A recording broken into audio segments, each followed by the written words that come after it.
আরে 20টা মিনিট সময় দেন ইনশাআল্লাহ। আপনি কতবার আসছেন? আপনাকে তো 2 মাস 5 মাস আমি 2 বছর ধরে সময় দিলাম। আপনি তো এই মার্কেটের কি? আমি জয়েন্ট সেক্রেটারি। আপনি জয়েন্ট কতবার আমাদেরকে বলেছেন এগুলো থাকবে না? অবৈধ দোকানপাট ও স্থাপনা সরিয়ে নিন, অন্যথায় আইনগত ব্যবস্থা নেওয়া হবে। অবৈধ দোকানপাট ও স্থাপনা সরিয়ে নিন, অন্যথায় আইনগত ব্যবস্থা নেওয়া হবে। সরিয়ে নিন, অন্যথায় আইনগত ব্যবস্থা নেওয়া হবে। এখানে কেন? ঢুকা থাক থাক গ্রুপটি ভালো আছে? সবাই ঢুকাইতেছি ভাই। এখন আমাদের শেষ পর্যন্ত আসা লাগলো। না ইনশাআল্লাহ আমি না না না, আপনি আমি মিডিয়ার সামনে সকাল- বলেন আপনি কতবার আমাদেরকে বলেছেন? আপনি তো এই মার্কেটের কি? আমি জয়েন্ট সেক্রেটারি। আপনি জয়েন্ট কতবার আমাদেরকে বলেছেন এগুলো থাকবে না? স্যার আমি বলি আমার ঈদের পর থেকে আমার কাছে না। হ্যাঁ, বলেন বলেন আমি আমার 20টা মিনিট সময় দেন ইনশাআল্লাহ। আপনি কতবার আসছেন? আপনাকে তো 2 মাস 5 মাস না। আমি 2 বছর ধরে সময় দিলাম। না, আপনি এখন 20 মিনিট কেন সময় চাচ্ছেন? দেখেন আমি সরাই দিয়েছি। না না, এখন সরাই নিতে লাভ নাই। আমি 2 বছর ধরে আপনাকে চেষ্টা করছি। আপনি আমাকে কথা দিয়েছেন যেগুলো থাকবে না।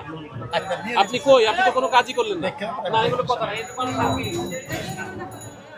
এই দোকানের নাম কি? আপনাকে 20,000 টাকা জরিমানা করা হলো। 20,000 টাকা অনাদায়ী এক মাসের জেল হবে। 20,000 টাকা জরিমানা অনাদায়ী 1 মাসের জেল হবে। কি করবেন সিদ্ধান্ত না। এই চুলাগুলো কার? ওনার দোকানকে এক্সটেনশন করে বাইরে নিয়ে এসেছে। এই জন্য সড়ক আইনের 82 ধারা থেকে 20,000 টাকা জরিমানা করা হয়েছে। এর আগেও কি আপনারা সতর্ক করেছেন? আমরা সতর্ক করেছি অনেকবার। ওই যে সেক্রেটারিকে তো দেখলেন, সেক্রেটারিকে দেখলেন, সেক্রেটারি আমাদের কাছে কয়েকবার সময় নিয়েছে এগুলো থাকবে না। ওনারা এই কথা আমাদের রাখে নাই। এই দোকানটা কার?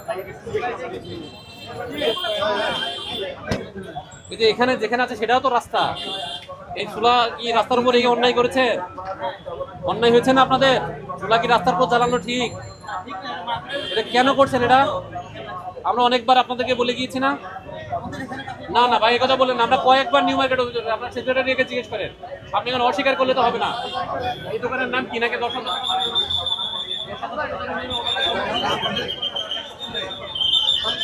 মালিক কে?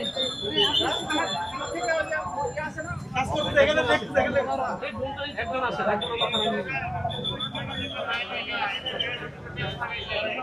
এরা এই পরিমাণ আমাদের কোনো কথায় রাখে। এটা কি 10,000 টাকা জরিমানা? 10,000 টাকা জরিমানা করার কারণটা একটু যদি বলতেন। আপনারা দেখছেন না, আপনারা এগুলো দেখান। এই যে ফুটপাতের উপর ওনারা চুলা জ্বালিয়েছে, গ্যাসের চুলা ফুটপাতের উপর জ্বালিয়েছে, এখানে পরোটা ভাজা হচ্ছে, রাস্তার উপর পরোটা ভাজছে তারা।